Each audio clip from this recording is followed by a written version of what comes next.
Hey, just doing my finger exercises when that countdown was on, and it's a little distracting. Hoits a little bit. So it does, so it does. Hey, Pat, how are you doing? And do we have a movie review from you this week? A question on everybody's lips. And home for the elderly. Hello.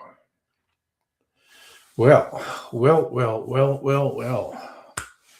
I got myself all geared up to make a short cocktail video, so maybe I will do that. It's got orange juice in it, so I'm going to put orange peel. Okay, this friggin' orange is cooperating.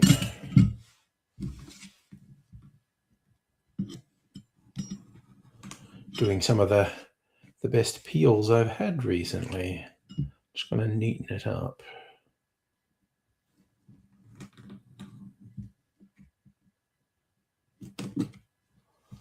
I'll do it. Hello, Greg. Pat, you did post it on Discord, did you? Let me see.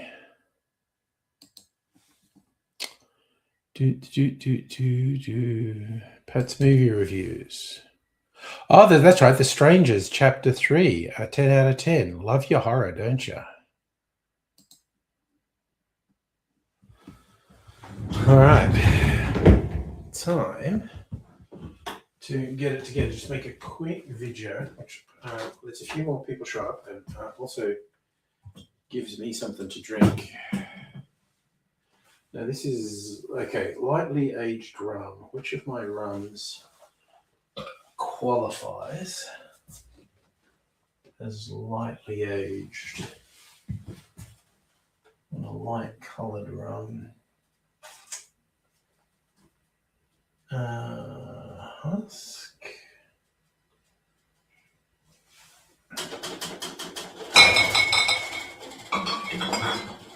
Beanie has kind of golden looking rum.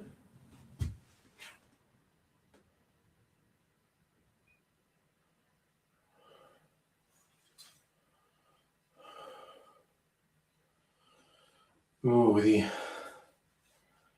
neat snake thing on the back. I'm keeping the snake whiskey bottle. Probably keep this one too. Probably time to... Oh, that's not going to be empty for ages though. What am I talking about?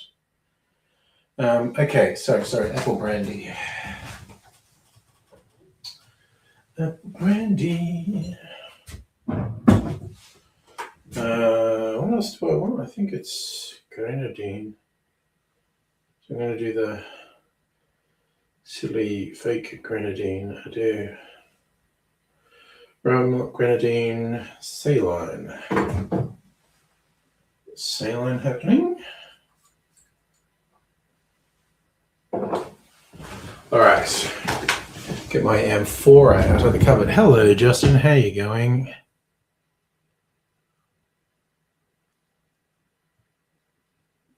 Oh, watching the libs break down. Yeah, they certainly are.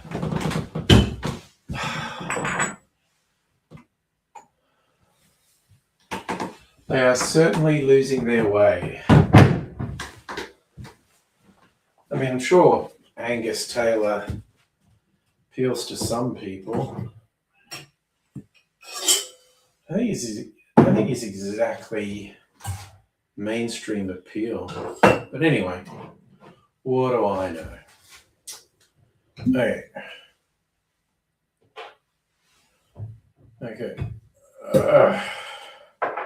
That off.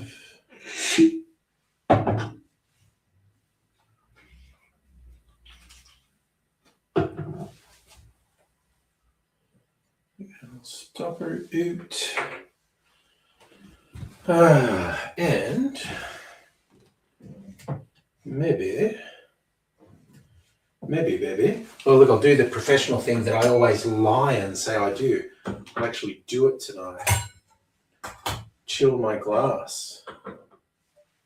I always say that and I almost never do it because I always forget. Look at me remembering. Okay.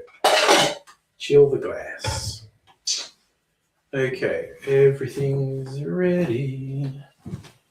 Okay, let's set up the camera. All right, little essay you posted on Facebook, Charlie. I'll try to remember to scroll back and read that.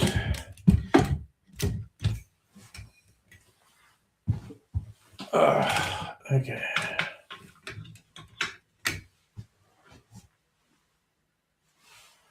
All right.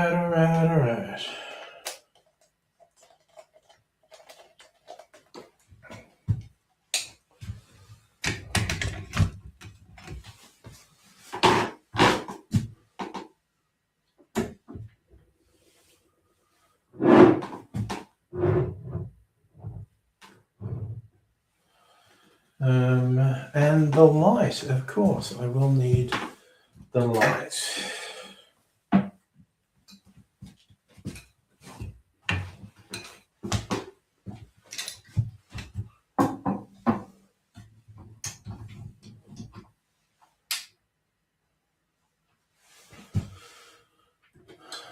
So, right, let's. Yeah, that looks about right. Okie dokie.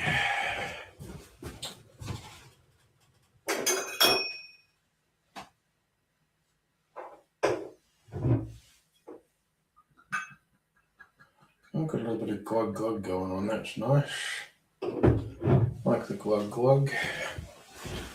I forgot to change the camera on. Let's do that. Okay, here we go. Right. Apple brandy.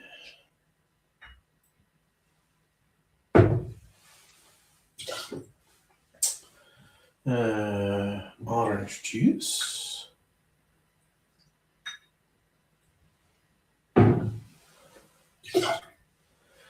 Lemon juice.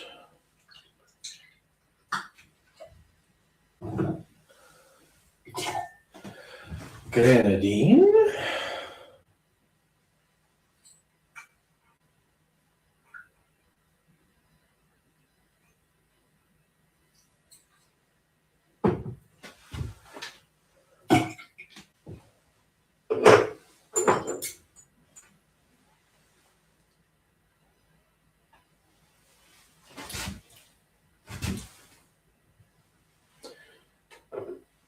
A little bit extra saline. Okay. Okie dokie. Pause that. Put some ice in there. Whoops. I stuck to the glass. That there. Put a bit more ice in the shaker.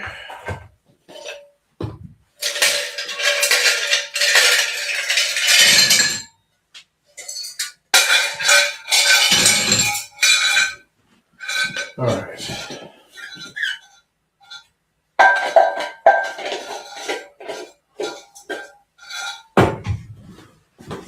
Let's go with this.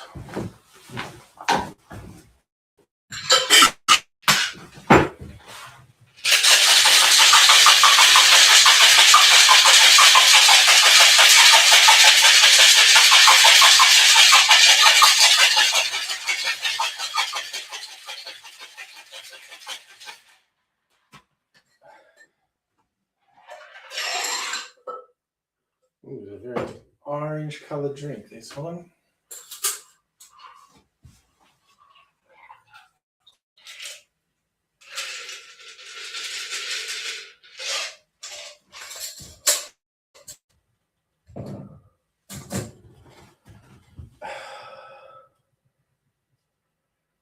twist of orange peel.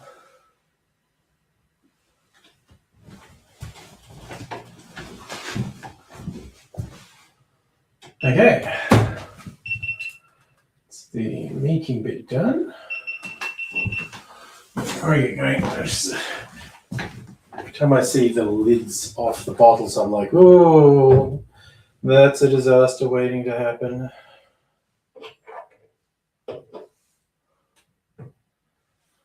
Tragedy waiting to happen. Okay.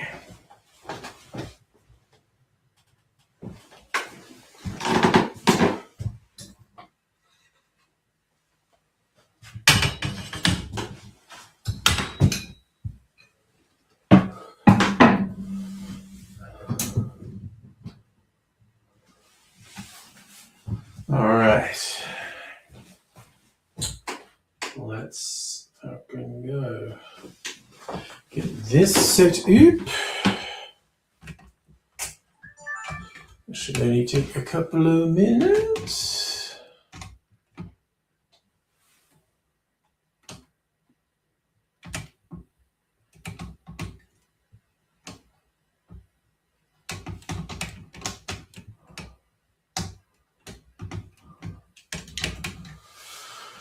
Okay. Is this ready? Looks ready.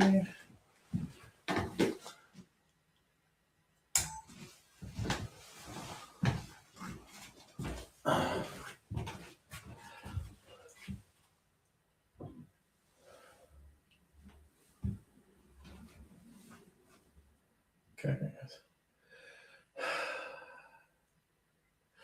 G'day, cocktail lovers. I'm taking a bit of a risk with this cocktail. It's called a rabbit's foot. It dates back to the 70s, an era not exactly renowned for top quality drinks.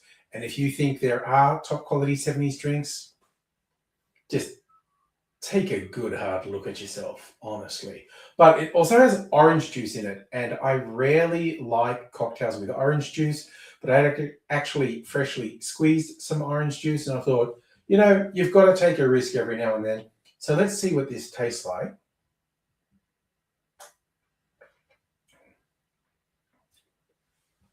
It is doing that thing where, to my palate at least, the orange juice dominates, even if there's not that much in it. But it's an interesting drink. I'll show you how to make it.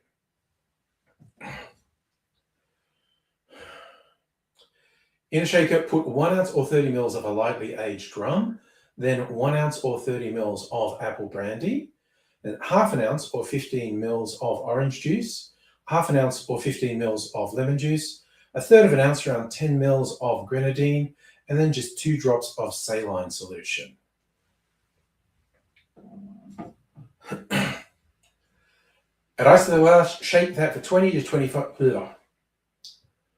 Add ice to the glass, shake that for 10 to 15 seconds to chill and dilute the drink. And then I'm straining that into a chilled Nicanora glass.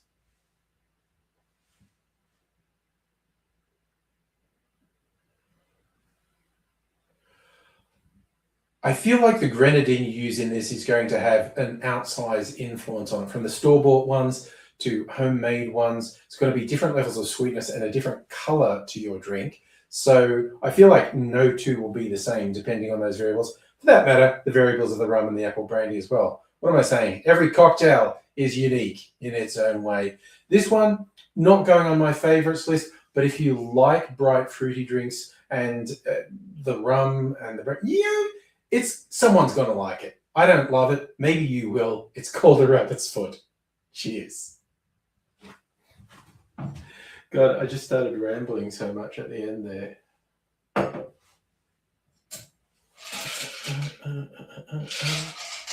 Giving me grief about the DDR. Chip on your shoulder gets bigger as you get older. Okay. Switch a few things off. I forgot to switch this off. That off. Switch the bright light off. Get the camera out of the way. Oh, and there we go. Okay. Oh. I'm going to put in my other glass just for fun.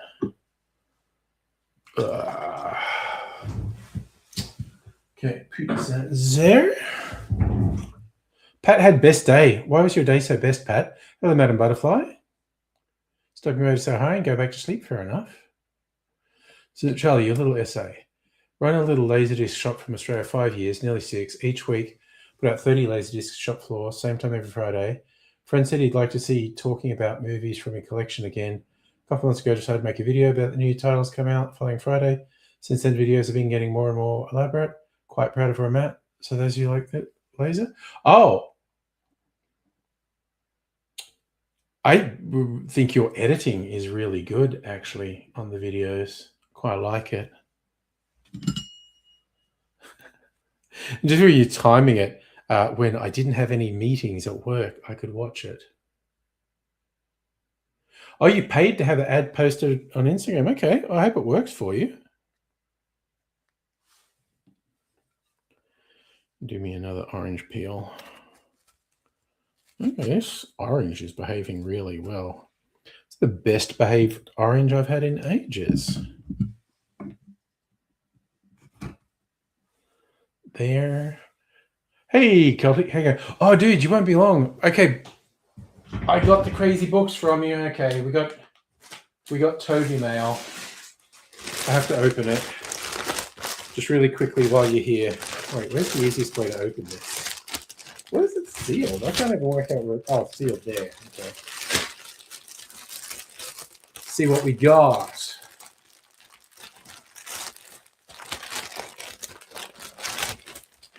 Okay. There's a few things in here. What do we got? It's a porno. So he sent me some porn. The Life of Adam and Eve. 21st century English translation. Original version of The Life of Adam and Eve is believed to be written in a Semitic language. Terms transliterated into surviving Greek, Latin, Armenian, Slavonic, Georgian versions from the Semitic language. However, it's not known positively which language is the original text. So far, no fragments have been found among the Dead Sea Scrolls that can be found linked to it. Closest text discovered Dead Sea Scrolls would be Genesis Apocryphon, written in Aramaic, dated between 3750 AD. Original language was probably Aramaic.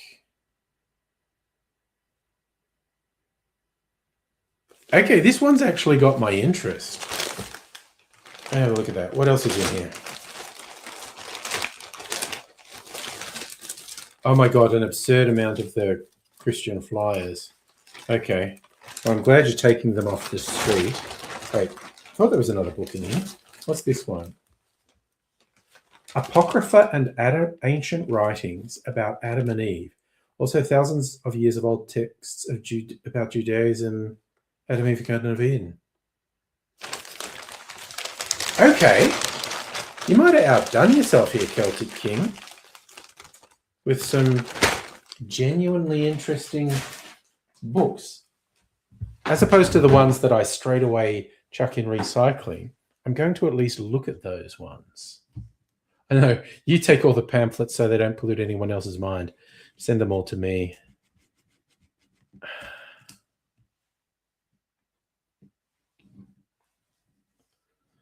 Okay, taking off the pith, taking up the pith, doing God's work, trimming off the pith. All right, put that in there. Okay. Right, my ice tonight just barely fits in the glass. Like, there's like an orange peel's width between it and the glass. Had a nice nap, so you're feeling good? Nice. Yeah, poor old Dawson, 48. Cancer's a hell of a thing. Fuck cancer. I think that is someone who has what seems to be a statistically significant incidence of cancer in my family. Pasta carbonara for Safa. Nice. I had chicken drumettes, which Mrs. Angry always likes because she gets boons for her stock. Safa, were the J Dubs in Dubbo? I mean, maybe. Never had door knockers. I know there was some. There was. I was aware of people talking about a Christian sect known as charismatic, which is real sort of fringe stuff.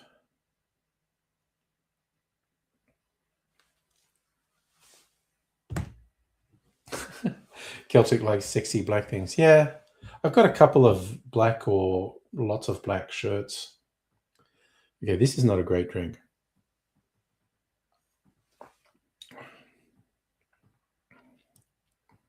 Bitters, that's what it needs. Orange bitters.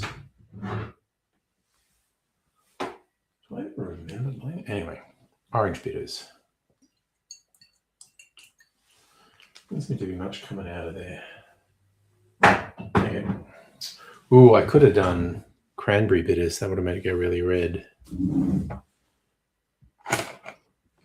Make it linger. It's a slimming color. Generally, yes. And lose sight of your bulk in a black shirt.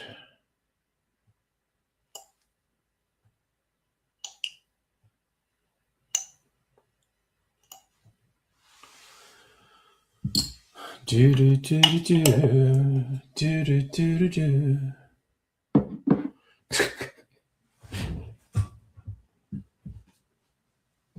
Lacking a wank. Well, that's how you guarantee a good nap, really.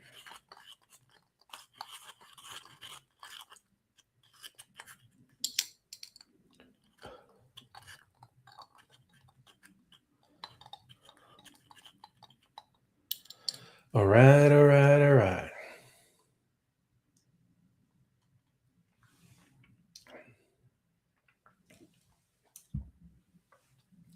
Maybe it needs a bit more sweetener, actually. So I didn't use real grenadine. So I'm going to do little tweaks to this cocktail.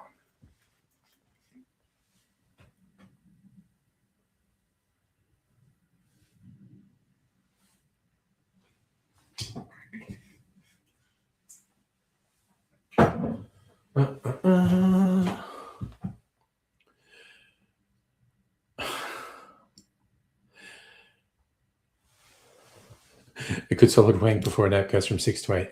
Oh, a few drinks and a root. Yeah, no, 10 out of 10. Not saying I go to sleep every time I have sex, but I'm a slightly typical. Well, I just like to think it's because I put effort into my performance, basically.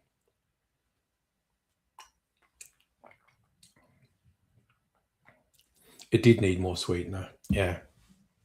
Maybe I wasn't fair to it. I just would want to make it red.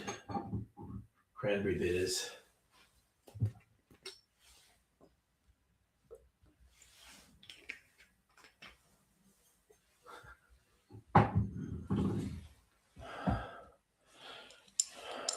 Make something with cranberry bitters. Call it Linger, after the famous Cranberries song.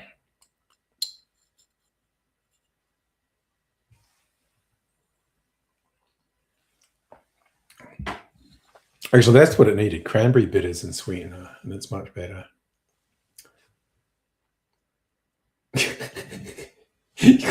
Madame Butterfly with her female representation. She's filthier than all of us. Ah, dear. God, you sort of VD. I caused him to have auto brewery syndrome. Would it be easy to believe he didn't have half a nipple of vodka? Yes. It's a real thing where your gut flora basically ferments in your stomach, which you then absorb as alcohol, and it gets you drunk. It's incredibly rare, but I just see it on an episode of it's one of the British shows, Doc. Ugh, can't remember, but it's a pretty good show.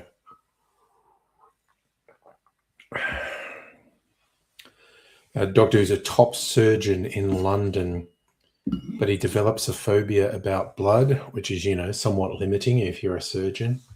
He becomes a GP in a remote seaside town in England.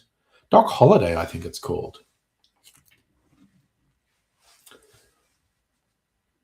It was pretty good.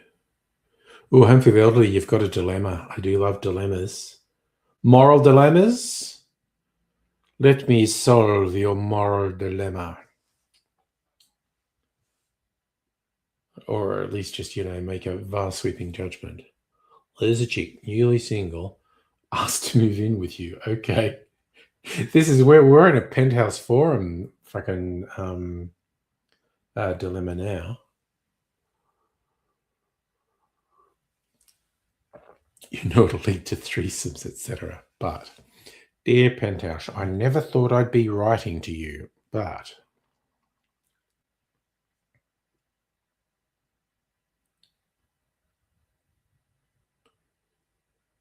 Oh, God, Justin, what sort of videos are people posting about North Korea?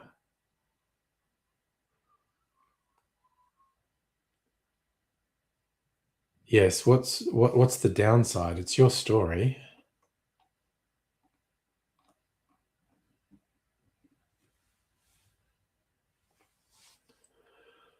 I mean, I can think of a couple of downsides to that situation,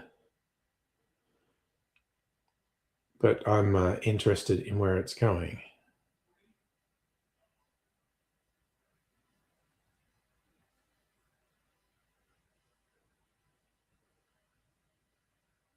Oh, you want me to tell? But wait a sec. Weren't you going?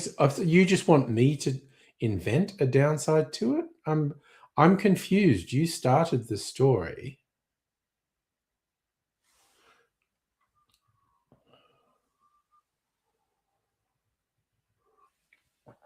Or do you want my potential downside before you tell me this story?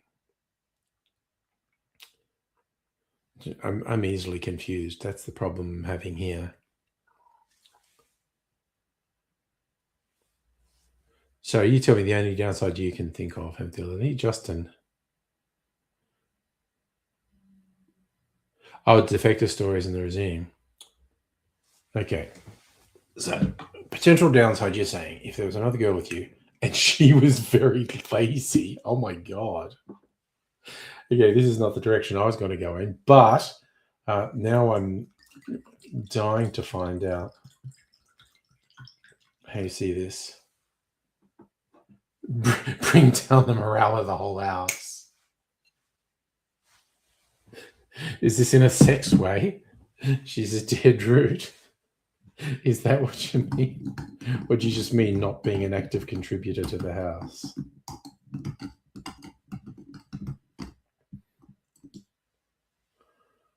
Okay.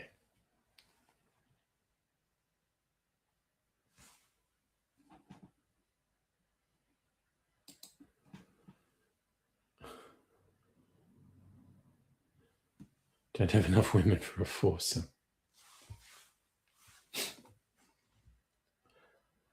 So secret went behind her back and talked to she was a terrible root. Okay.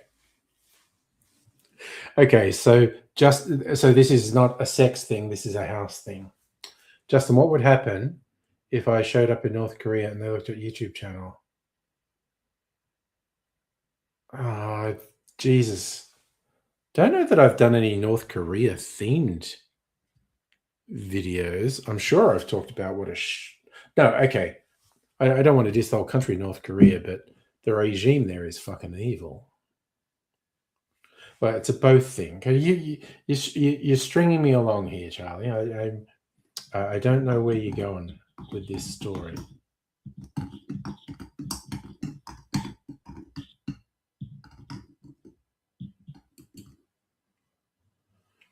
Went behind her back, talked to the landlord, got her to make out like she wants the old housemate gone. Okay.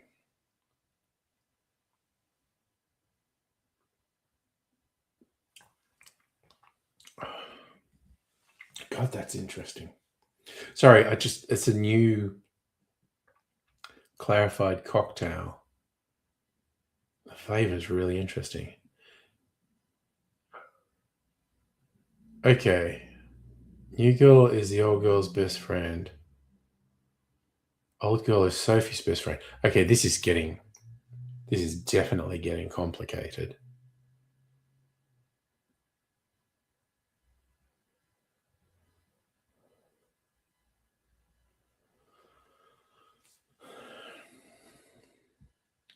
See you, Kelty. Hope you have a good day at work. Your early start, I assume.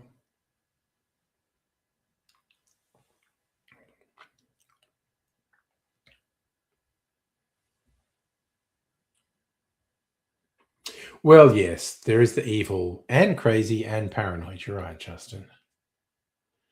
Maybe you're just typing it wrong.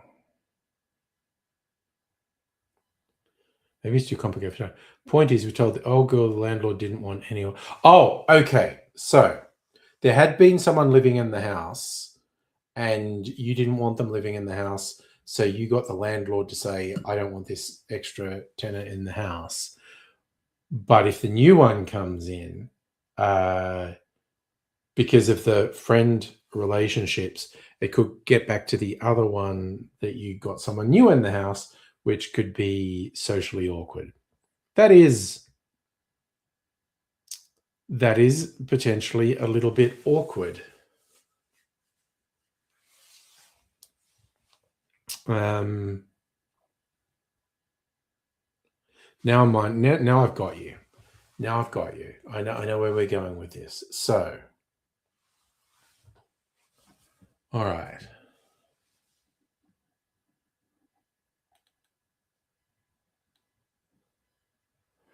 So the other one is so specific. Okay, not to um, dump it all in one direction, but I think where it comes to this would I would feel like this would need to be Sophie's decision because it's like, okay, if this gets back to your best friend, the ex person in the house, what's that going to do with your friend relationship? Because it feels like she has the the most to potentially lose from the situation. So she should probably make a call on that front. So okay, my potential downside. This is another. Okay, so fun, sexy time threesomes. Sounds like a good idea. This is only potential. This is not real, and this will not be real for everyone. But a potential downside is, you have a loving, close relationship with your partner, and you think this won't be affected by threesome sexy times, but it could be. And with all the best intentions, uh, it can cause problems, and you may end up losing long-term close relationship because of short-term activity. So as the thing, you introduce complications into your world, all sorts of variables, and you say you dug a hole for yourselves. Yeah.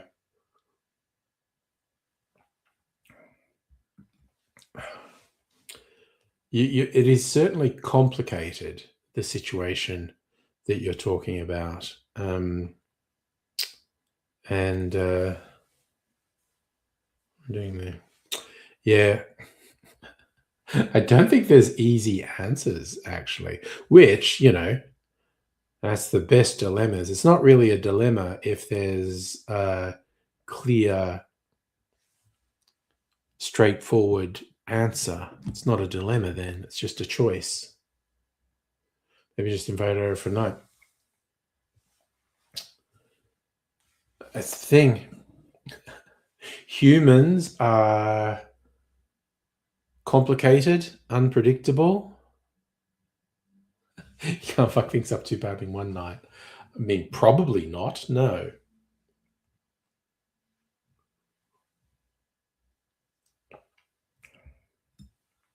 Mm. But yes, you've got that fun, uncontrolled variable, humans. Humans are very weird and unpredictable.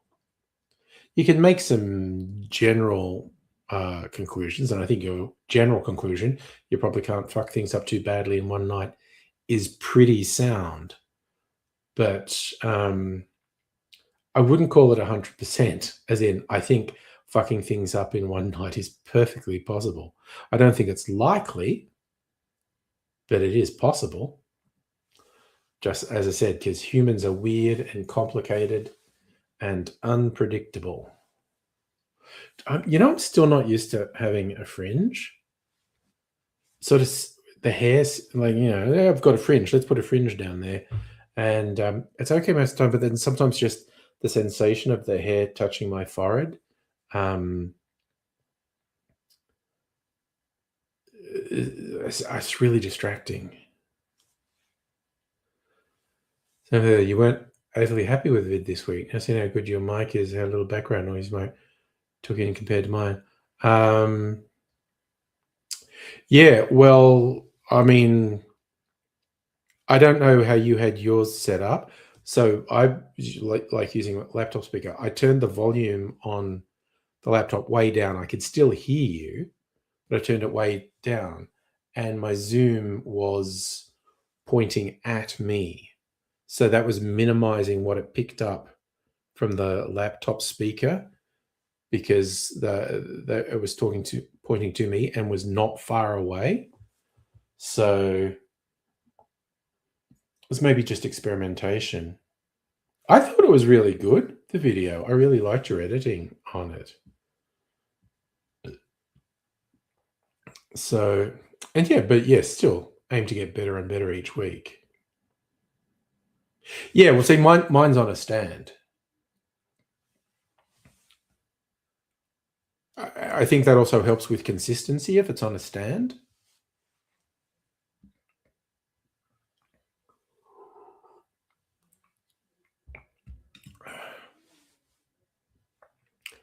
But experiment, I say.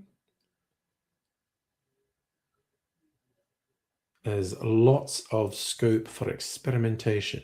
Get so drained after the audio pass, takes it 3 to 4 hours to do. Yeah.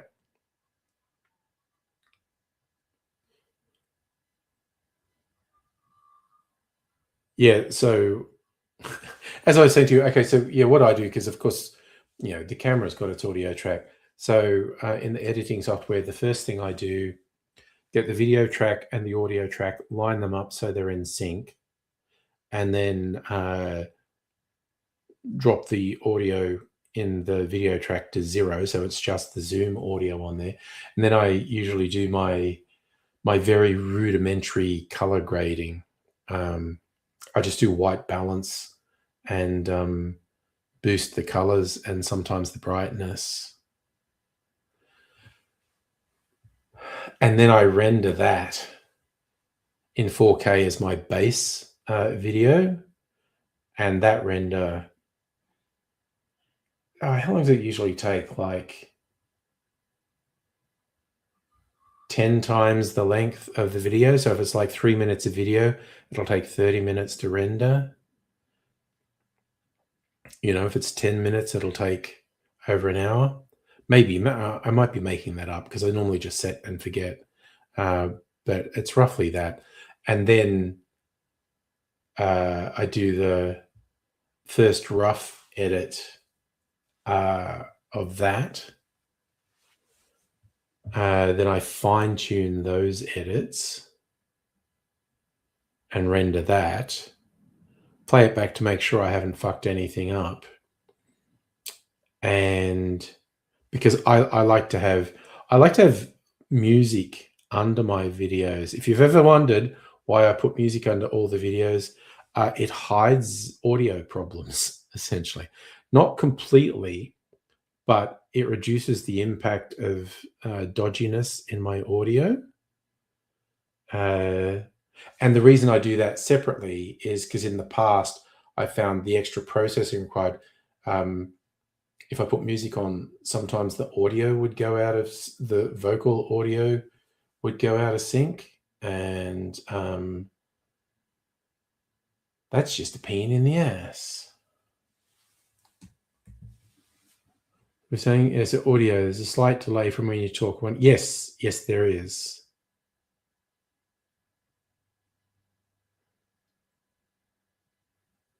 You love doing music under the video, but not when the vid's 30 minutes. Well, again, my editing software has this auto fit music. It's got dozens of themes and variations. Actually, there's probably hundreds of choices all up, and it automatically syncs it to or you can set it so it automatically syncs it to the length of the video. And it's not a short loop, like it is basically ultimately a loop.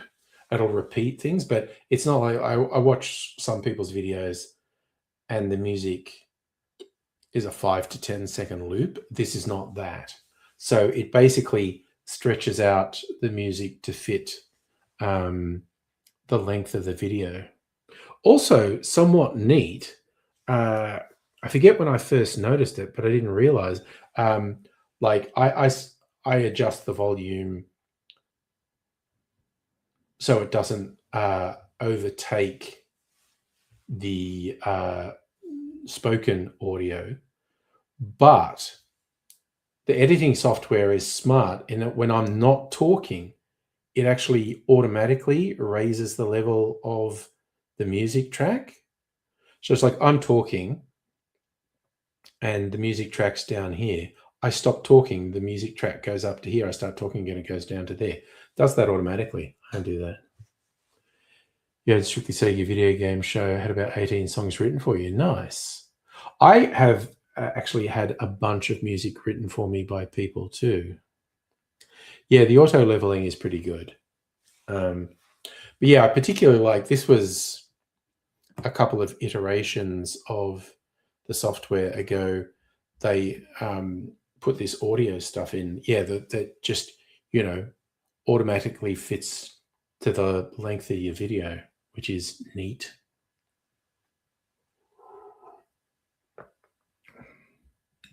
It is funny because a lot of the music is ethnic themed. They've got like, Pacific Islands, Caribbean, Italian, French, Mexican, Irish. And I haven't had the comment yet, but I'm just waiting for someone to comment on a video one day. The music you've got playing under there is an ethnic stereotype. Just because you're using tequila in the cocktail, you don't have to have some like cucaracha motherfucking music under it. I overthink things to the nth degree.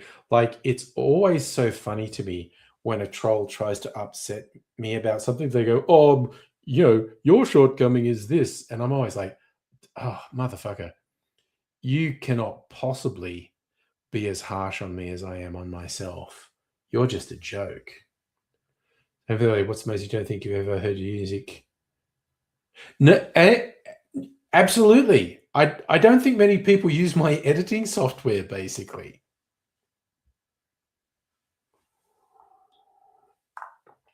So,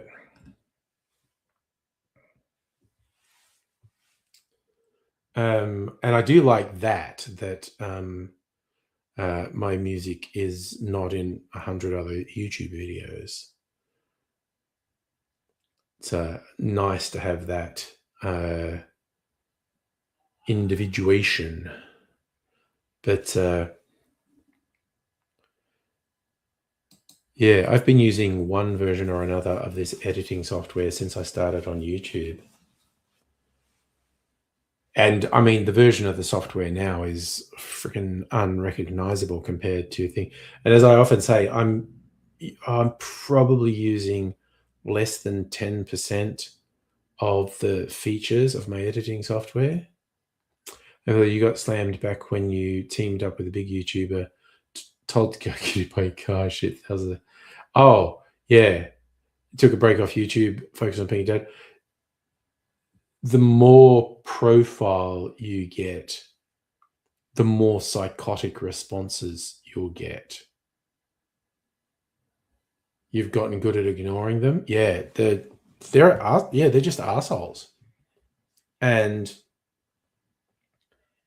it's quite freaky. Like sometimes when I think about it, it's kind of like, what motivates you to make such a cunt comment like that? And it's just like, oh, they're just awful people. And it just never occurs to them that maybe don't have a go at another human like that. Was there they hated. Oh, yes. See, that's yeah, no, it's jealousy. What you're identifying is pure jealousy. They hated you being allowed to hang out with the dude they idolized. Yeah. Pure jealousy it's so common. It's again, what do they call it? A parasocial relationship.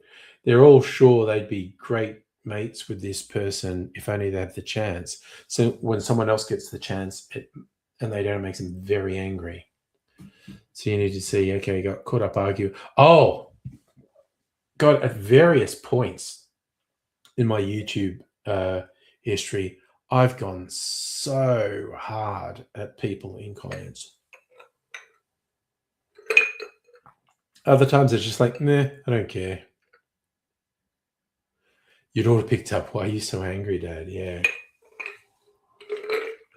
Yeah, that's a big wake up call to dial back.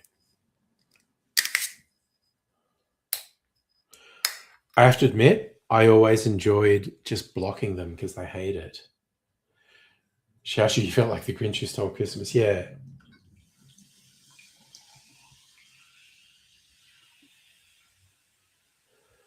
Blocking them was doubly therapeutic because it just got rid of them. Plus, they were so angry about it. Like, I'd have tools, make up 10 accounts to keep going off when I blocked them. And I was going, hey, dickhead, I know it only takes 5 minutes to set up a YouTube channel to do it, but it takes 2 seconds to block you.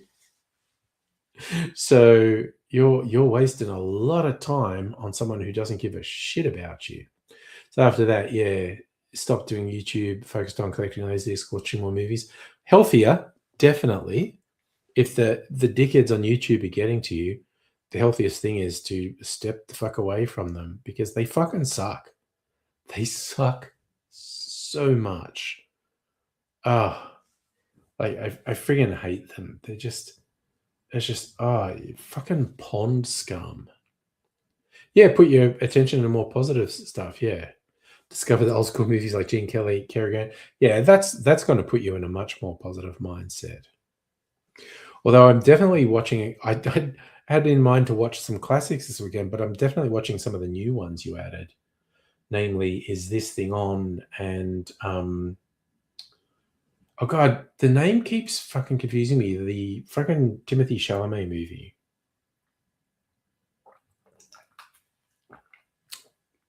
Marty Supreme.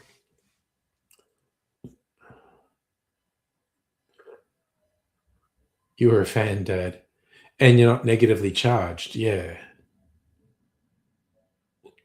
Yeah, so you added Marty Supreme. So I was going to watch some classics, but I'm definitely watching Is This Thing On? And Marty Supreme this weekend. I gave Mrs. Angry a heads up, say, I'm going to be watching these movies. This is the premise of them. So please don't come in halfway through going, oh, I would have liked to watch that, because I find that really upsetting, because it can be very hard to get her to watch something new. And I'm like, well, I'm just going to watch this. And then she goes, oh, I probably would have liked this. I should have watched it. I was like, well, fucking. I did that with freaking Hamnet. I watched that last weekend.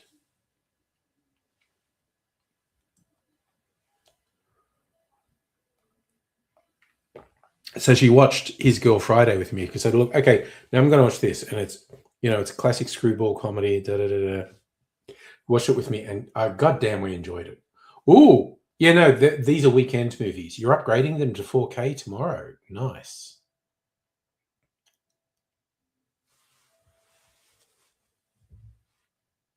Yeah, I won't be watching. They'll be my Saturday recovery stuff. Yeah, you start watching Soph get sucked in and goes, I should have been watching this all along. It can get frustrating because, some Mrs. Angry's got much more accepting because I probably had half a dozen wins in a row. I said, okay, we should at least try this show. And she's watched the first episode and gone, yeah, we should watch more of this. So the fact that um, uh, I have had a few wins, she's more likely to go, okay, we'll watch this now. But it's the same deal. If she doesn't get into it and I do, it's like, that's cool. I'll watch it on my own. The whole not being able to watch without it is not a big deal to me because, we have our TV watching nights together. I can wait and watch things there. It's more a case of if I find something that I really want to watch that she doesn't, then I make the time for that.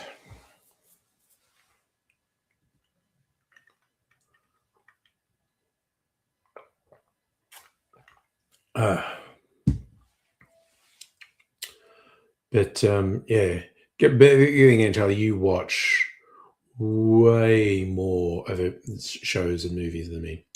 So if you watch movie, not on a laptop, no. I mean, unless I'm away somewhere, then maybe I would. And I don't watch. I will watch shows on my PC screen sometimes. Something that's an hour or less. Not movies though. I really don't like having more than 3 shows at a time at once. Oh yeah, no, absolutely. We are the same. You watch more movies. You think I watch more shows? Fair enough. We just finished season 3 of Foundation this week. Safa, not a huge one. Of course, you know what I'm watching, yeah. But I'm also watching stuff. Actually, not anymore because I'm killing all the streaming services. I cut off the Foxtel and the Disney Plus and the Netflix. And I was going to cut off Prime. I looked up my account. I'd paid for a year. That doesn't run out till May. So I've put a note in my phone calendar at the start of May to cancel that.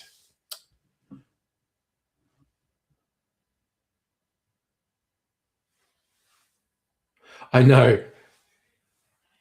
So hopefully being a bit of a stalker, but yeah, no. But that also fuels conversation.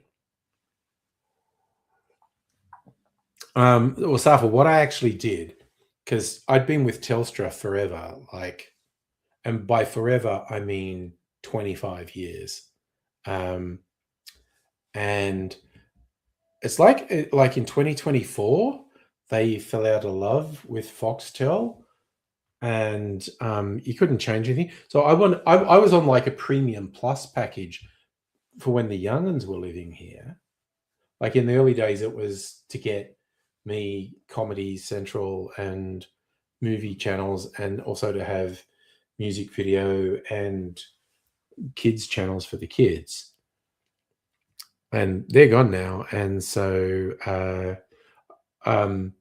what I did is cancel it with Telstra and just have the minimal thing with Foxtel Direct.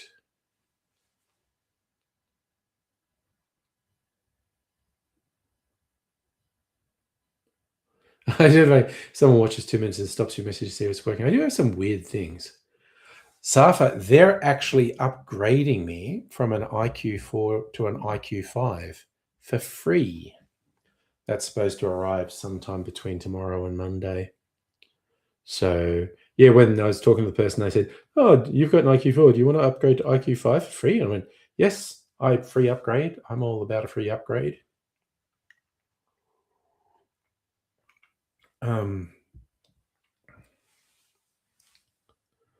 So yeah, so I guess keeping the basics as a backup in case there's something wrong with Plex. How long have I see, Sophie, you're always, and again, these are reasonable questions on the face of them. How long have you had? It's like, I don't fucking know. These are not things I commit to memory. These are not things that are important to me. Um, you know, how long did my IQ4 last? I don't know. I think it was pre-COVID. But these are not things that I make a point of remembering because they don't seem important to me. Oh, I feel that's like the digital box for Foxtel. They've started calling them IQ boxes, and they're up to the 5th iteration now. There's an IQ5. So yeah, it's just the digital. There's like besides actually processing the Foxtel signal and know what you're on. There's a hard drive in there. You can record things onto them. Yes, it's the Foxtel set-top box. They just call it an IQ.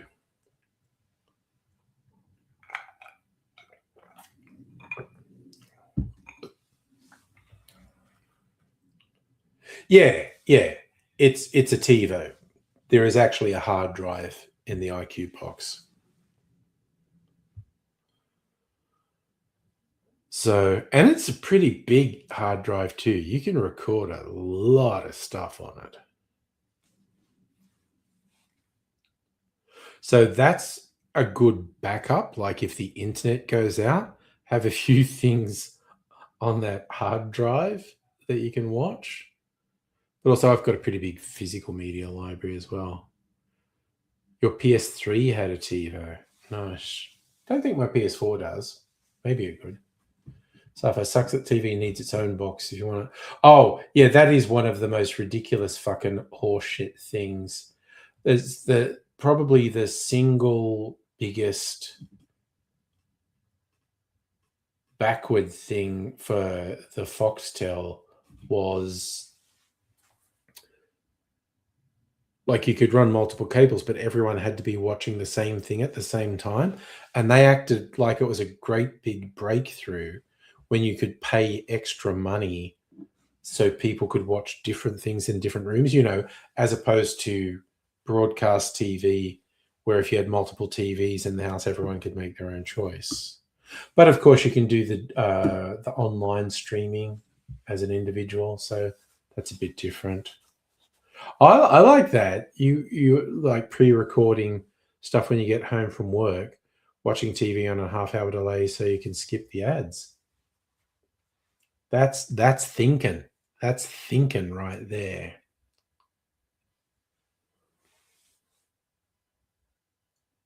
So that's a very unclear question, but I'm almost sure the answer is no. So are you saying if I have some physical media, could I run that into the IQ box and record it? I'm pretty sure the answer is no.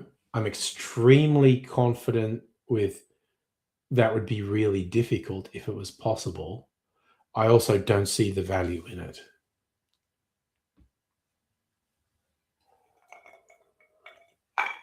Sorry, that was Hemp the Elderly asking. Record from your IQ box. Okay. So can we do a line out from the IQ box? I'm pretty sure Safa's on the money there. There's probably some sort of copy protection. I've never tried. But yes, I'll go back to, because I had your question backwards. I'll go back to, I think probably not possible, or if it is possible, a little bit complicated. Oh, then you could stream it on Plex. Oh, no. I don't need more on Plex. There's already mountains more stuff than I could ever watch on Plex, with new stuff being added all the time.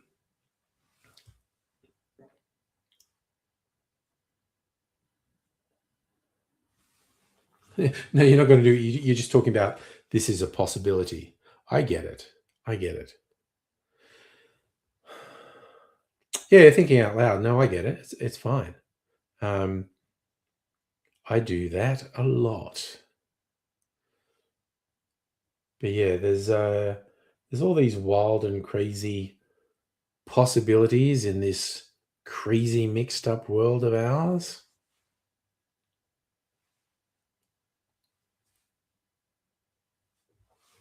Can have streaming channels on Plex.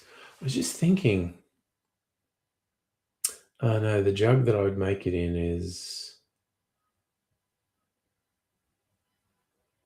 Doing so. I was just thinking of making another batch cocktail to put in a barrel. Thinking, because I've bought a lot of tequila recently, because twice, I think it was in the Woolies bottle shop, I went in and where is it? There's Espolon. Like quite a nice tequila. Where is it? It's in here. Dun, dun, dun, dun, dun. Where is it? Espolon. This one's open. Yeah. So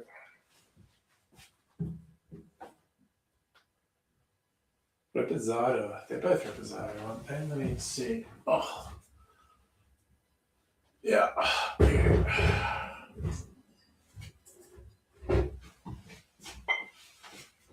Alright.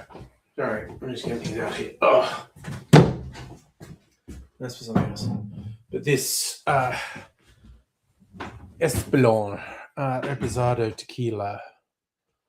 Not super high end, but good quality tequila. And twice I've been like in the Woolies bottle shop. This is a 1 litre bottle. They were selling 1 litre bottles for cheaper than the 700 mils. So I've got more tequila than I normally have. And so I was thinking of making like a tequila old fashioned batch thing. Hello, Heine. How you doing?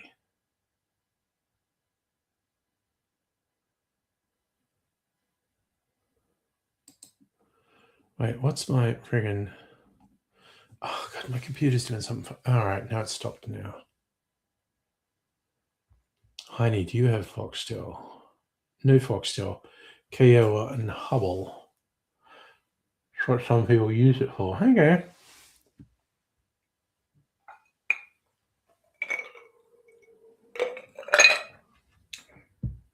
Yeah, I don't know if there's an output thing on... God, it's weirding me out that I left the cupboard doors open. I didn't think it'd bother me, but it does. I was thinking making an Oaxaca old-fashioned, which is a mix of tequila and mezcal, and barrel aging it. That just sounds good. Play Saving Private Ryan once a week for Angry. Yeah, that's the one. I've said this before. It's a little fun thing I do with Foxtel movie channels. Like when I first switch it on, it's normally I leave it on a movie channel. And when I first switch it on and something comes up, I try to guess what the movie is within a second or two. And I get it like 80, 90% of the time, which Mrs. Angry finds quite confounding, my success rate. But also, just like when I'm bored and don't want to think, I would flick through the movie channels and just go, what's on, like, rewatchable principle. I just go like, what's on? Oh yeah, often because I'm having breakfast or lunch or something, and I say, while I'm doing this, I'm just going to watch whatever's on. I'll pick something, and most times not even restart the movie, just like whatever scene it's up to, that's where I'm watching. And they've had Saving Private Ryan in rotation, so I've been watching lots of scenes of Saving Private Ryan. Like particularly if it's actually the Normandy landing, I'll definitely watch it. I watched the end of it the other day. So yeah, I've probably watched scenes from Private Ryan. Yeah, on average 4 times a week. Justin, you don't want to pay for Foxtel. Get it with Fetch TV. Yeah, well, not going to argue that point actually.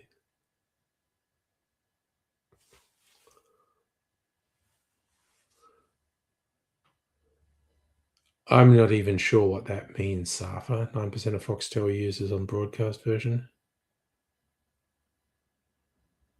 Oh yes, I thought you were referencing the fact that I said I keep watching scenes from Saving Private Ryan because it's in rotation. Another classic from the 90s, Pulp Fiction, is on rotation at the moment. Basically, honestly, any Tarantino film, if I happen to be flicking on this Tarantino film, I'll watch it. He means with a cable in the box.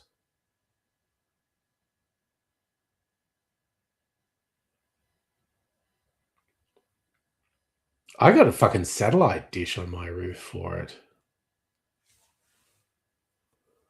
At some point a few years ago, they declared that would be the best way for me to get it. And I was like, okay. And because we rent, Mrs. Angry's going like, should we ask for permission? And I said, technically we should, but we're fucked if they say no. So this is one of those times when I'd rather beg forgiveness rather than ask permission. Oh yeah, no, Justin, there's no question. But the old US cable TV model has been completely subverted by the streaming services. But also now there's too many streaming services and there's shit and it costs too much, and so everyone's going back into piracy.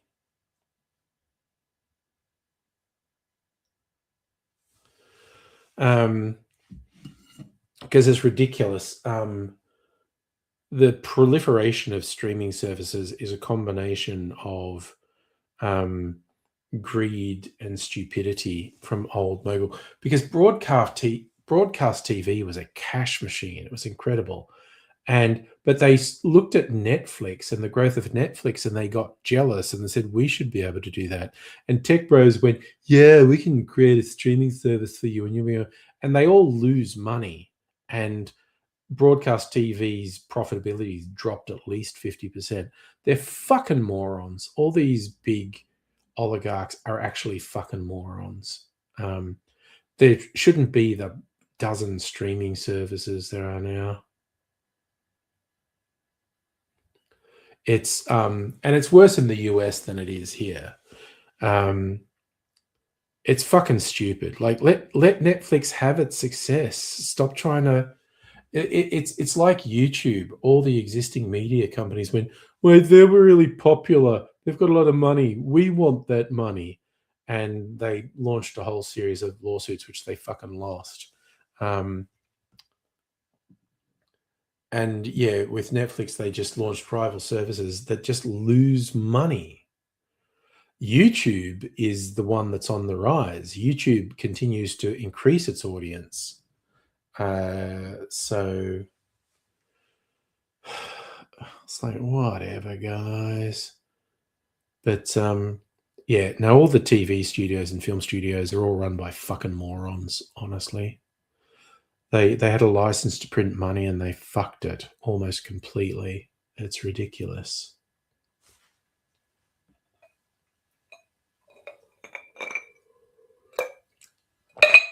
Oh, YouTube's claiming it's not social media because yes, they're increasingly worried that well, YouTube did come under Australia's social media ban, didn't it? After initially being outside it, there were advice to the government, no, YouTube's one of the worst ones. for destroying the minds of children. Okay. What was that? That was annoying me.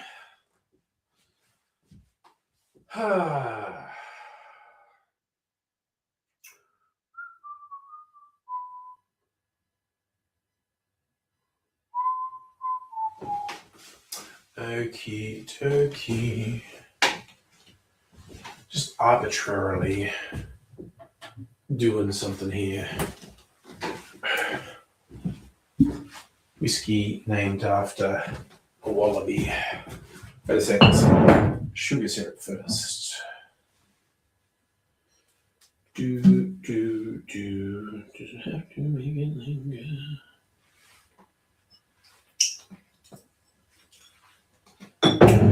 Do do do do do do do do do do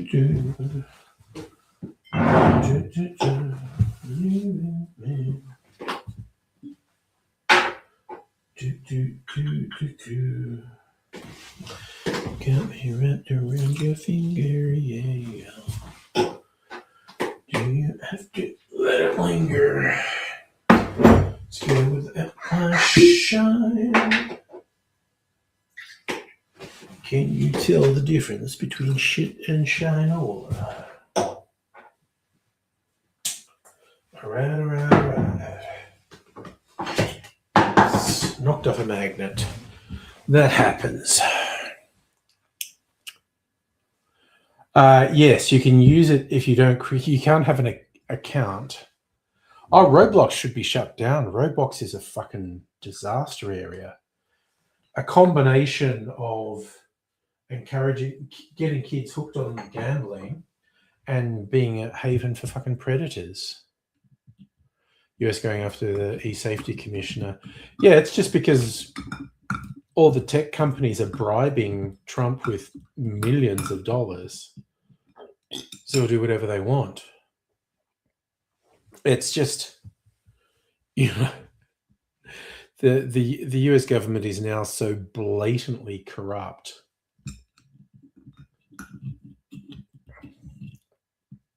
It's ridiculous. But Roblox should be shut down. It's a fucking criminal operation.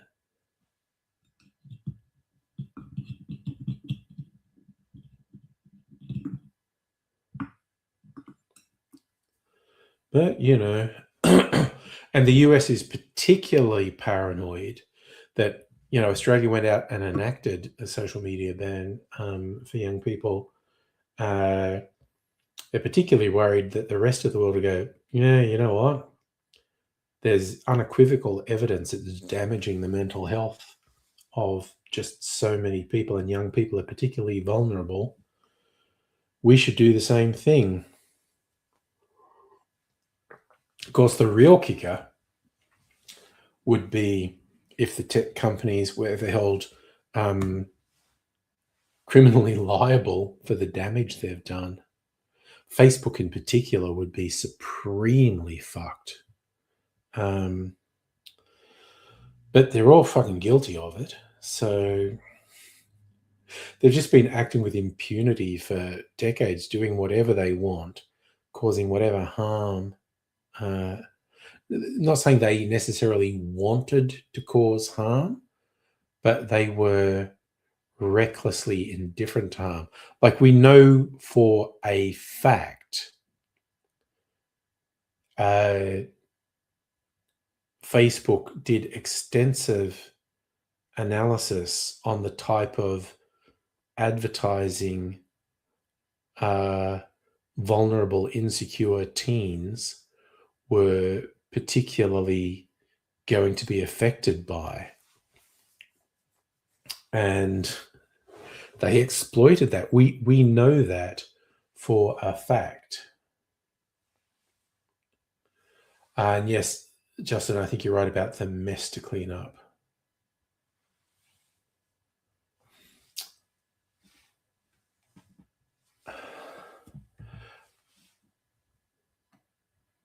And Viola, you're asking how would you prove those companies are responsible for mental health damage.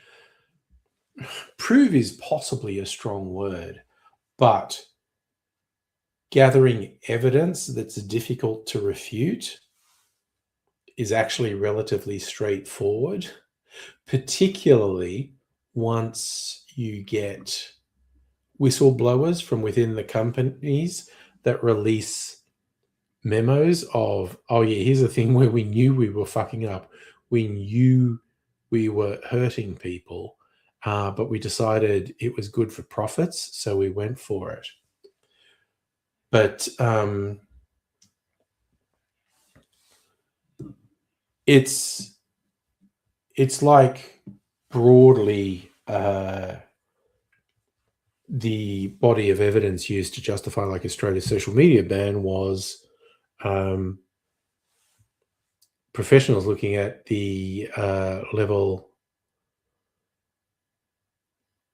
Okay, I'm articulating this poorly, but it's a case of, you know, studying groups of people. Yes, Justin, that was probably the first absolute abomination from Facebook, that they enabled an attempted genocide in Myanmar. Certainly a very savage bit of ethnic cleansing. You can put minimum thousands of deaths squarely on Facebook's door. I suffer the Aussie lady work with them. I had the audio book, her book, Careless People. Now, I will actually go out on a limb that I found some of her arguments less than compelling. The very broad brushstrokes that they were all self-interested fuckwits, yes, definitely. But I did find myself thinking sometimes, this is just opinion, not evidence. Oh, Safa, how did they enable genocide? Okay, so they rolled Facebook services out into Myanmar, and some extremely hardline bullshit. Incidentally, fun fact, you particularly get a lot of white Westerners who think they're enlightened. If you say like all religions bad, they go, Buddhism's great, Buddhism's peaceful. Yeah, look up the fascist Buddhists in Myanmar in particular, who decided it was time to exterminate the Muslim minority. And they used Facebook as their primary means of communication to spread lies, disinformation, and to organize to murder people. So as I was saying, you can squarely put thousands of deaths directly on Facebook's door. Safar, I'm sure the army was involved in it, but the organizing, the whipping up of hysteria, the spreading of lies, and the spreading of plans to murder people was all done through Facebook, would not have been possible without Facebook. So it is not at all difficult to argue that Facebook is directly responsible for many thousands of deaths, actions that could not have been carried out without the enablement of Facebook. And Facebook did not have any native speaking moderators, or they had very minimal, and they weren't taking proper care, that there were just open calls for mass murder.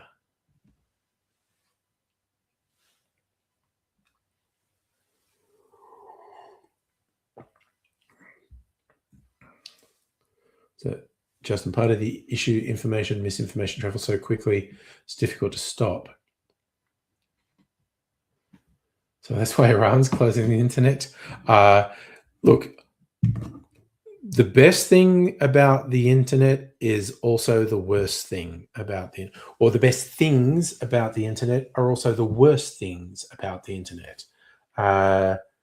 You're never alone on the internet. Speaking about someone who grew up really isolated, in a country town, many decades pre-internet, I probably would have felt a lot less isolated and outcast if I could have found people online. It's a great thing. So many people, marginalized people, find a community online that they can't find in their immediate physical vicinity. One of the worst things about the internet is you're never alone. You can be a lunatic neo-Nazi who believes there's a secret valley where giants live and they're going to come out and you won't be alone. There'll be other people who think the same thing that join up with you. Things like the Arab Spring that you mentioned, Safa, good people can use social media to organize in ways that simply weren't possible prior to social media. And the Iranian regime shutting down the internet to try and stop that sort of planning. Bad, horrible people can also use the internet to organize in ways that wouldn't have been possible before. It's basically, and that's not just the internet, it's kind of life generally, but like I said, it's always a two-sided coin. The best things about the internet are simultaneously the worst things about the internet. Oh God, sorry, what's Candace Owens saying about third eye? Candace Owens is wild. Was that Justin? Afghanistan shut the internet saying it was immoral. Okay, impossible to argue against that. It definitely is.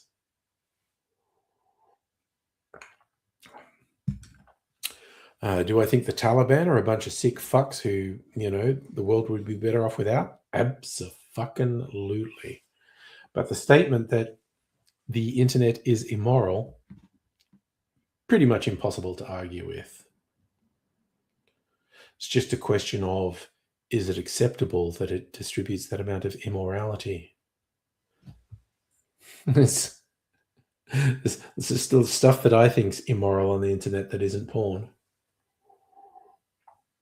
But like I said, you cannot really argue that point. You just have to argue that you think the benefits outweigh the negative side. And it's a pretty close call in my book, because while I personally have benefited and enjoyed a lot of the internet, Jesus, the negatives are pretty fucking bad. Candace Owens, his third eye. Oh, okay. I thought you were talking about that mysticism, psychic, and a time traveler. I've seen the text exchange she shared that she said was him, and he talked about the time traveler. I think it is at least as easy to argue that those messages from him were not meant to be taken literally, and he just kind of felt like he was displaced and out of place sometimes. But she's chosen to push the narrative that he literally believed he was actually traveling in time. I mean, she's astonishingly full of shit. It's amazing. Like, she talks as much shit as Alex Jones in his heyday, except she does it really calmly and elegantly compared to Alex Jones. How much smaller would the internet be without adult movies? I mean, they're not the most important part of the internet. You do get high traffic to porn sites, but yeah.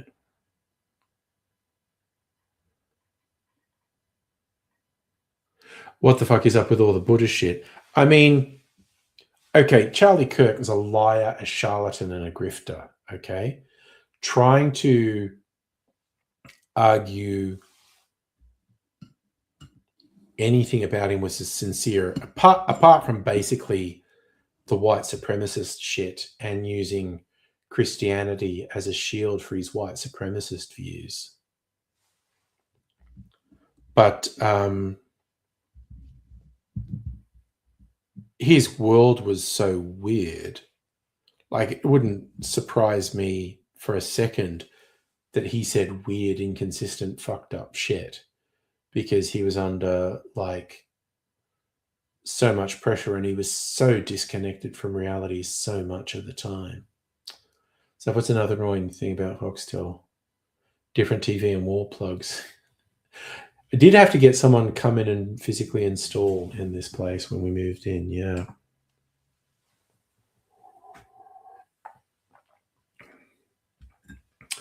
Proprietary plugs are bullshit. But it's just the way it is sometimes.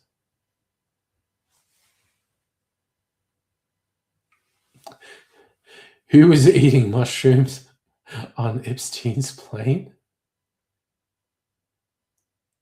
Was it Charlie Kirk? Damn. I think that's the only way I could put up with. And even just ignoring all the sex trafficking stuff, Epstein was a fuckwit. He was typical of someone who's been given a lot of privilege and power that he thinks he's smart and he fucking isn't. Candace and Chuck, did Candace say they did shrooms?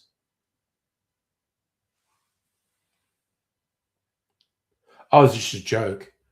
I mean, I'd believe it. They said that. Oh, the Pam Bondi stuff was hilarious. For anyone who missed it, Trump's attorney general, who just seems to be like everyone Trump appoints. Actually, seems to be more qualified than the fucking freaks Trump appointed to the FBI. But anyway, she seemed very out of her depth. She's in a congressional hearing, and they're asking about Epstein shit, and the Democrats were actually pushing really hard. Like, it was mildly inspirational how hard the Democrats were going at her. Like, it's what they need to do all the fucking time, and they never seem to. But today they were doing it, and Jesus, she fucked up. She made herself look so bad. She was just going random shit, like they were going like, "Hey, why aren't you prosecuting people in the Epstein files? And why was Trump friends with so many pedophiles?" And it's like, "Oh, how dare you impugn President Trump? He's the greatest president ever. The Dow Jones is the highest it's ever been." It's going, we're talking about sex traffickers. What the fuck are you talking about? It's just like, it was so unhinged. It was fucking wild. Seriously, there's some genuine entertainment to be had watching it. Because, like I said, it feels like a rare occasion when the Democrats actually go hard on some piece of shit in Trump circles. But they need to do this all the fucking time. They don't do it nearly enough. Yeah, she was just not making any sense.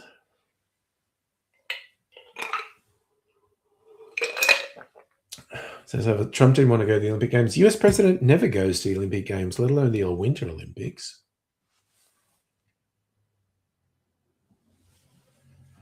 I feel that you think, well, the fucking Democrats should fucking push for a complete fucking shutdown of ICE, honestly. So I think he sent Jan Stance Vance just because he wanted to get rid of the guy because he's so fucking annoying. The US does fairly well at these things.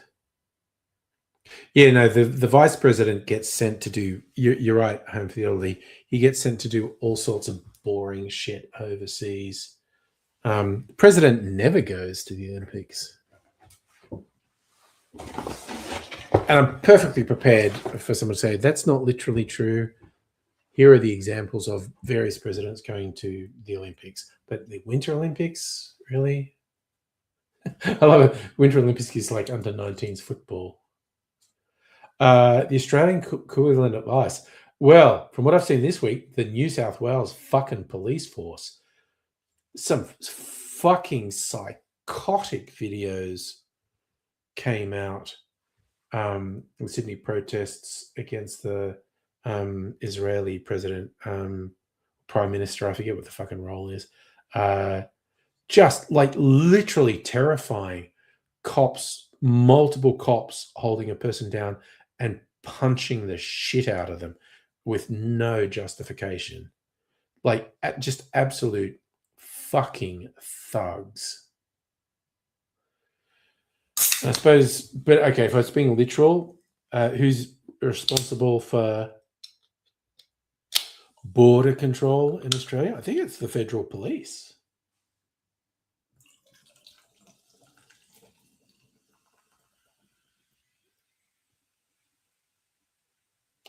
Yeah, half of the Sydney cops are going. Again, those Sydney cops were just psychotic, violent thugs.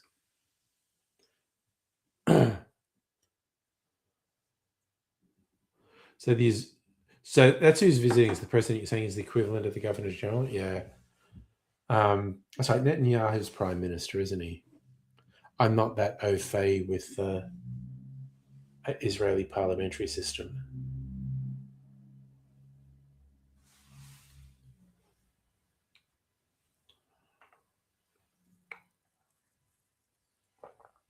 So, sorry, is that home for the elderly? Punchers were like, I'm not trying to get the situation. Oh no, those fucking Sydney cops were fucking psychotic. Like it was terrifying. Just the extreme violence they were doing with no justification. But yes, again, all the politicians go, "Oh, they were doing the right thing." Like psychotic fucking thugs. So okay, you're saying the president's a figurehead that does nothing. Okay, fair enough.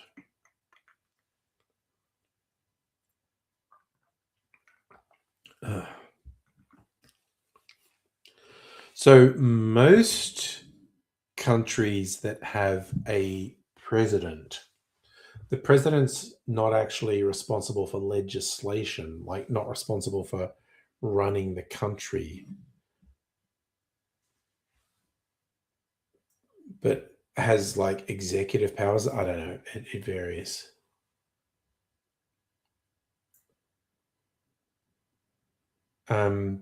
Yeah, so the fact that cops also wanted to kick the shit out of the guys who were just quietly praying is a bit fucked up. But again, the cops are just fucked, man.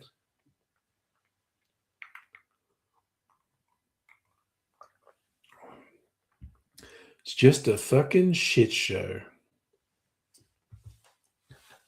Not that I usually go into work on a Thursday, but I definitely wouldn't have today because the Melbourne protests were basically on the same block as where I work. And it's just like, no, that'd just be a nightmare. Fuck that. Even my boss said in our team chat, like, if anyone's in the office today, maybe go home early so you don't get caught up in all that shit. You know, unless that's the sort of thing you want to go for. Just like, damn. So just in process, no, there isn't much point protesting a president.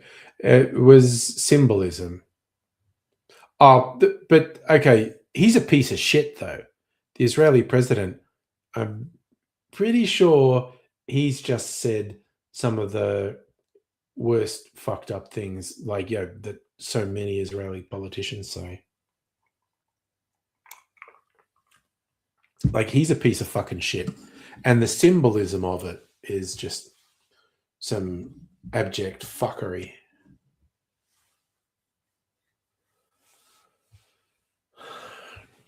But that's the world we live in today. There's an awful lot of fuckery going on. It's just not very nice, is what I'm saying, I guess.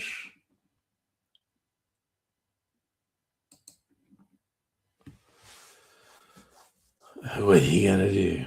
You know, in the face of a world that's full of fuckery, what do you do?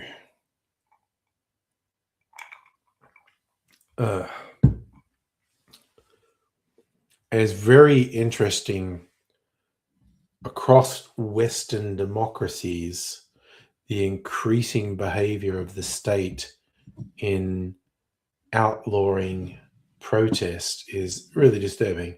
The US, Australia, England. Safa, do I use Reddit? No, which is really weird. Everyone says it's addictive. Anytime I go on it, it doesn't hold my attention.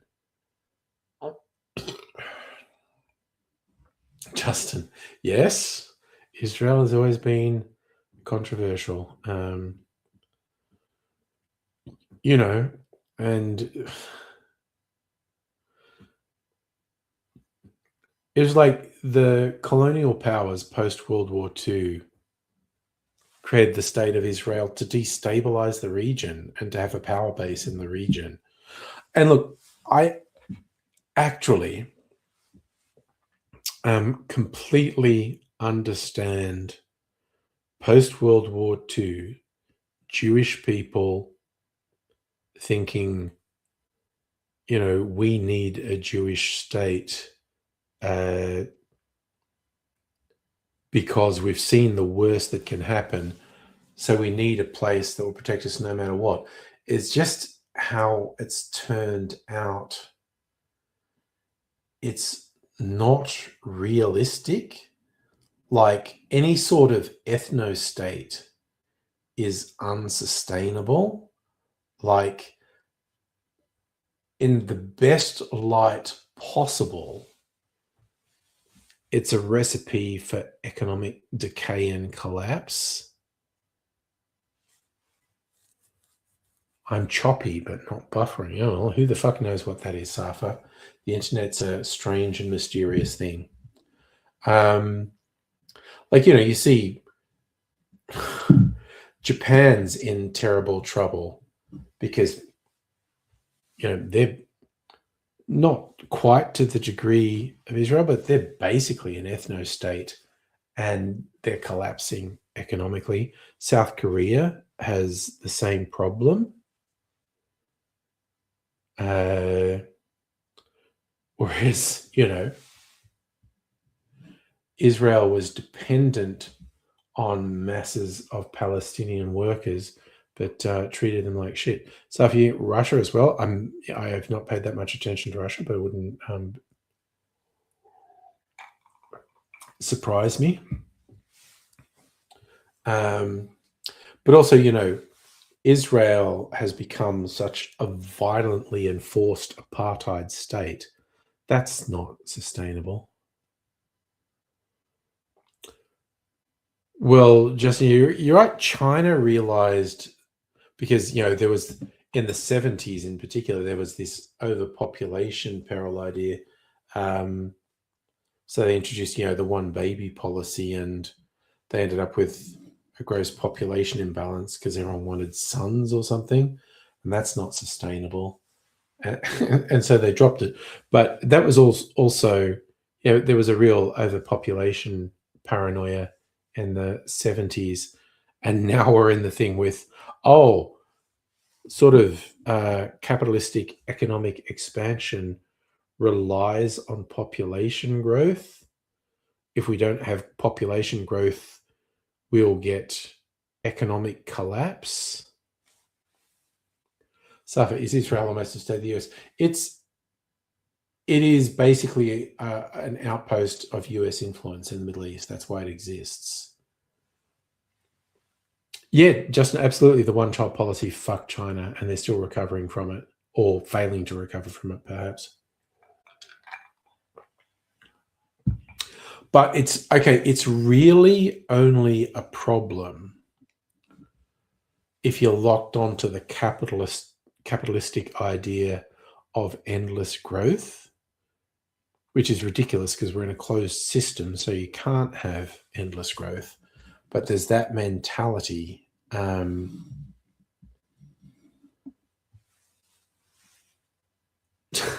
The capitalist system relies on a constant influx of workers, where it's perfectly possible to have a nice functioning society that supports everyone. It's just you can't have that capital growth that benefits a tiny percentage of the population.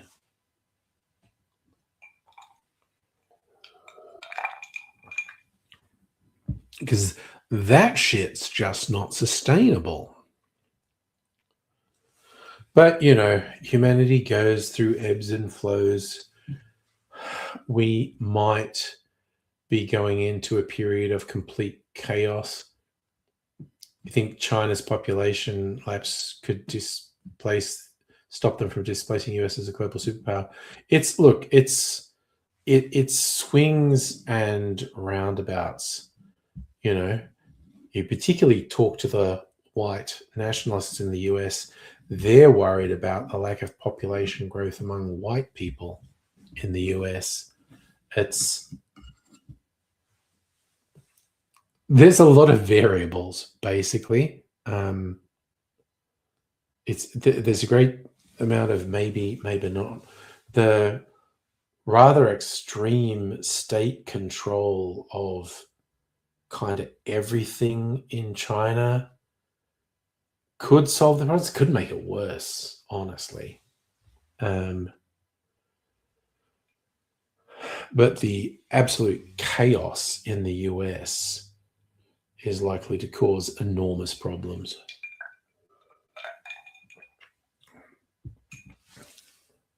But here I am prognosticating, and every time I start saying stuff like this, I go, yeah, don't trust anyone who thinks they can predict the future because they're full of shit. We are living in such a complex system, like unfathomable levels of complexity. You can, if you're, I don't know that anyone's truly objective and independent in their thinking, but you can be more objective and more independent in your thinking. There's scales of it. But yeah, you can see patterns and tendencies, but anyone who says, I know for a fact this is going to happen, this is irrefutable, probably don't trust them. Because you like getting into fucking Dunning-Kruger stuff there. People are too stupid to know how stupid they are. And even the stuff like when you look at climate science springs to mind, that the people who know are going, oh, we are probably really fucked. I've got no evidence that supports us getting a trouble-free way out of this, and I have overwhelming evidence that we're fucked. But then again, you could be going on probabilities and going, there's this and this, and there are a range of impossible or close to impossible to predict cataclysms that could upend everything. Like I said, get me started on the depressing stuff. Fucking the Yosemite supervolcano erupting and throwing so much ash into the air that the entire planet gets multiple years of winter. That'd fix global warming anyway. It would just kill most of the population, And your classics, an asteroid hitting the Earth, electromagnetic pulse from the sun, or even, weird, surreal things like alien invasion. Yes, Safa, there was an EMP that fried the telegraph system in the 1850s. If an equivalent one happened now, we'd be fucked. Racism will decline as society becomes more diverse, unless the people who are scared by diversity seize power and consolidate racism through violence, which is what they definitely want to do. It's what right wingers around the world want to do. Oh, and you wonder how much ocean rise it'll take to put Mar-a-Lago on? Not much, actually. That whole state's a fucking swamp anyway.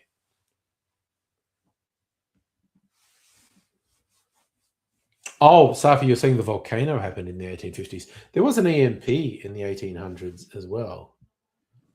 There was not much for it to destroy. Are you thinking of like Krakatoa or something? We've had a couple of eruptions in history that affected weather around the world. I think Krakatoa did, like the ash, like reached as far as like England, Northern Europe.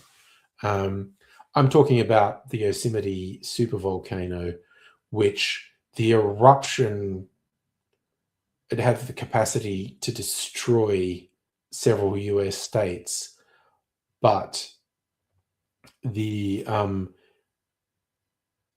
it has the capacity to throw so much ash into the air. And I don't mean affect the climate, I mean plunge the world into darkness and winter for several years. That'd fuck us. Cypher, I think Krakatoa might be what you were thinking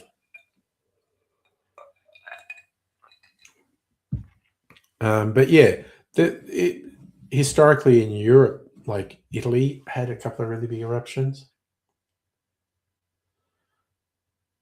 Krakatoa was one of the interesting bits of trivia is like it exploded with such force. There are reports that people felt the boom in Europe. Just imagine climate skeptics in a supervolcano eruption. Yeah, they go, see, we told you global warming wouldn't get us. Like, no, now we've just got several years of winter. Which, yeah. And that's the thing is, but it's like climate change is a known thing. We can look at it and go, here's this pattern. We have overwhelming evidence that this is what's happening. There is no credible evidence that contradicts this. We just see all this. But yeah, random cataclysms could put it in the shade. Because you could get close to overnight shifts that would just be absolutely catastrophic. God, y'all shouldn't get me fucking talking about depressing apocalyptic shit because I'll just fucking go there.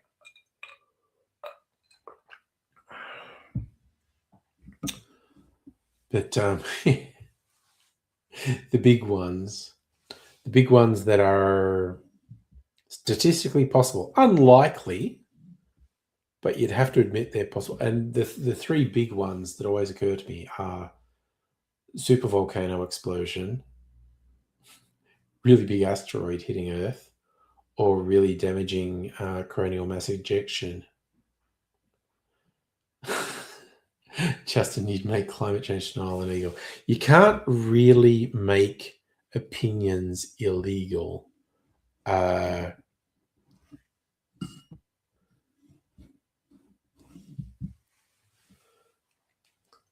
Because you can't stop people having opinions. You could potentially, place certain punishments, fines on spread of misinformation. Which this is me equivocating because I guess I was just saying make climate change denial illegal there. Like if someone used media platforms to push misinformation, which we see all the time. Disinformation, not misinformation.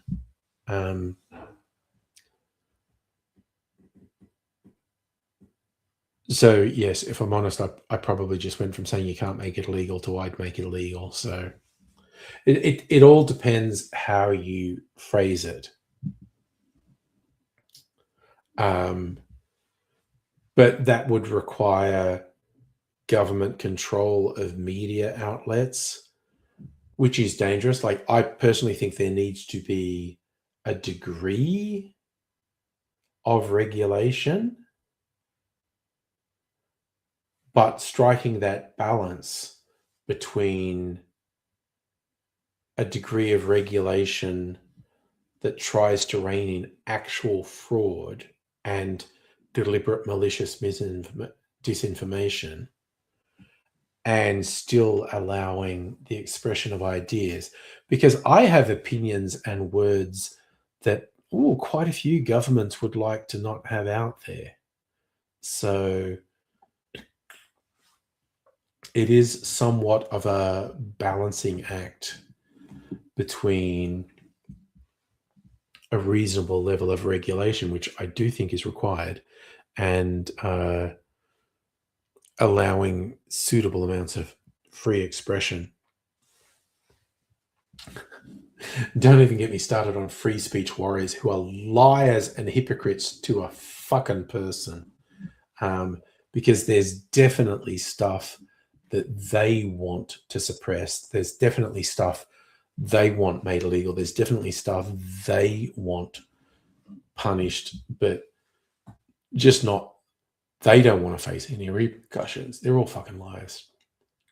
Justin Lieber's senator, who's a medical doctor, went off at Malcolm Roberts for his vaccine bullshit parliament, as they absolutely should. Malcolm Roberts is, it's hard to tell when he's deliberately lying and when he's just an insane, stupid fucking moron, because he's definitely an insane, stupid fucking moron, but he is also a shallow, lying political opportunist, and he's just saying what he thinks are mass appeal things for his own gain. But also he's a very stupid, very gullible, very ignorant person. So I think sometimes he genuinely believes the ridiculous shit he says, but I'm extremely confident that he is regularly saying stuff that he knows isn't true. It's just ridiculous, whip up other idiots bullshit.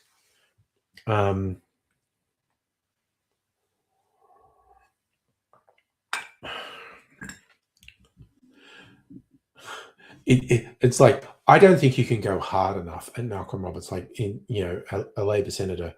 Just like I said, I think they should just call him out and go, you are an ungodly mix of a shallow, lying, greedy, opportunistic fuck, and at the same time, a cretinous, ignorant, fucking gullible moron.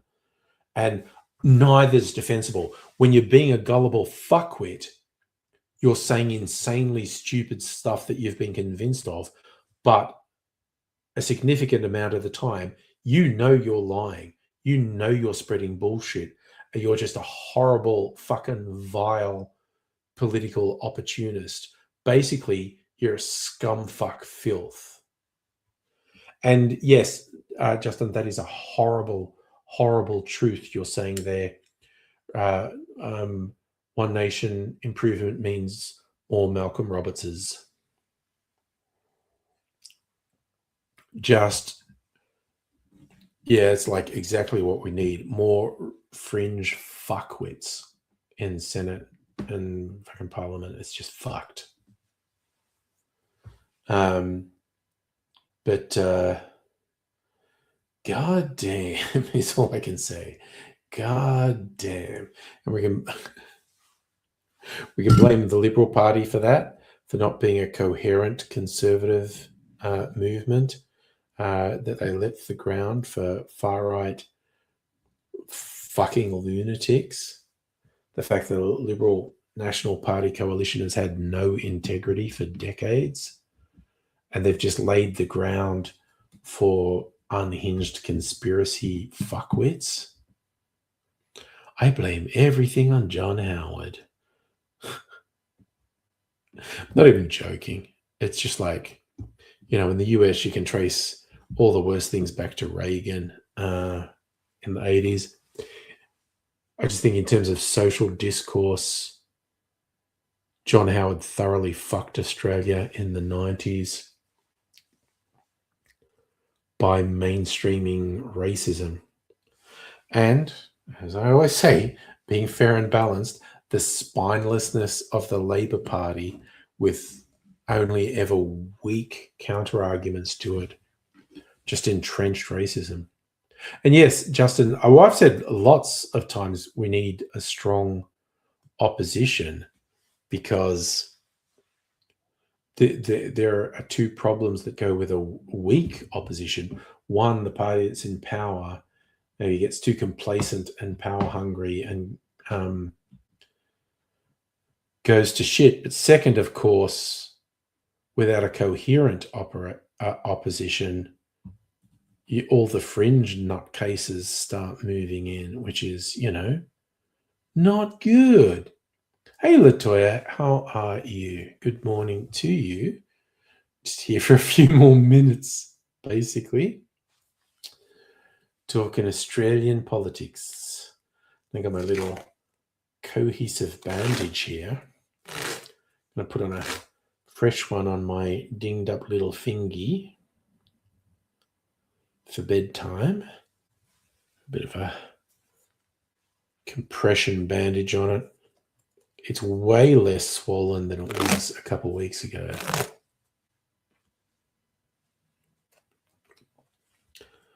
Is that Justin saying Howard made housing unaffordable? Yep. And then I'd also swing back to what I said before, the cowardice of the Labour Party, that they didn't have the guts to take that lobby on. Although Bill Shorten might say, see, I freaking told you, because we even had a mild pushback against that. I got not a chiropractor for my finger, Safa. I've got a hand therapist, though. Seeing her again on Tuesday. Oh, shit. Am I? If I put that in my work, God, I need to make sure that's in my work calendar. I think it is. It's on my phone calendar. Let me see. Yes, I am going to see the... yes, I'm seeing the hand therapist first thing on Tuesday. Okay.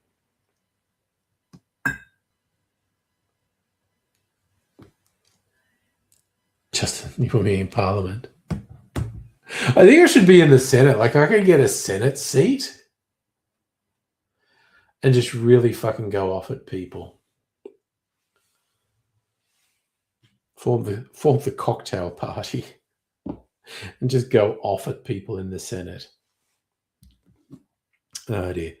Okay, yes, and speaking of next week and the week coming up, it's after my typing was always fucked. When I had it all bandaged up, that affected my typing a little bit. This doesn't really affect my typing though. Yes, okay, date night on Saturday night, which is actually going to be low-key for me and Mrs. Angry, but it'll still be together, so I won't be streaming on Saturday night. Next Thursday is our anniversary. I'm not going to be streaming next Thursday. We're having a special cocktail experience on our anniversary. I will probably post pictures or videos on the Discord. It's probably good. Actually, if I'm able to get cool video, because I mean, this is a very special thing. We're going to a very special treat where we get some very showy cocktails made for us. I'm assuming they want you to take photos or video to put on socials because it's a real showy thing. But I will check. It's like, oh, can I take like video and put it on socials? I'm not taking the camera. I'll just take my phone. But if I get good video of it, I'll put it on YouTube. And yes, going to the CBD, Safa, to one of the million cocktail bars in the city. So yes, we're having a cutesy date night. That's why we're not having a full-on date night on Saturday night, because we're doing a special treat during the week. Thursday night. So no stream on Saturday night, probably a stream on Sunday night, probably a stream on Tuesday night. I feel like, no, God, what did I had something on here. God, I'm so confused. Anyway, so probably stream on Tuesday night, no stream on Thursday night, and then probably stream on Friday night. Justin, you reckon you go campaigning just by doing angry videos, getting her with loudspeaker and CPD? I could do it. Yeah, like Safa, like if I get good video, I'll share it, definitely. So like I said, I'm hoping they actually want you to record it because, you know, they want publicity on social media and whatnot. So that's my goal, to get some cool video from this date night, anniversary night. At the very least, share it with everyone here. But, you know, if it's good video, put it on YouTube. Because I'm supposed to get one cocktail that's frozen, one that's smoky, and one that's on fire. So great. It sounds like great visuals. All right, time for cherries, I think. Justin, you think you get votes if it did properly? Yeah, it's just there's a whole bunch of it. I actually, a couple of years, I looked up what you'd have to do to, like, you know, get on the Senate ticket. It's like, that seems like too much trouble. So I didn't. Oh my God. I love these cherries so fucking much. That sounds like Mrs. Angry dinging me.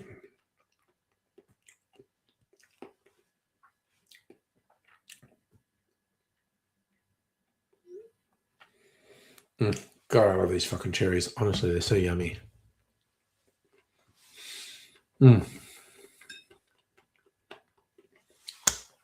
Party night tomorrow, Friday the 13th. Unlucky for some. And yes, I will be getting my baguette for the weekend tomorrow. There are a few things I want to get from the supermarket tomorrow. And the baguette shop is just next to the supermarket. All right. So you all take care. I am going sleepy bobos. I'll be back tomorrow for a special Friday the 13th party night. So party on Wayne, party on Garth. See you all later. Bye for now.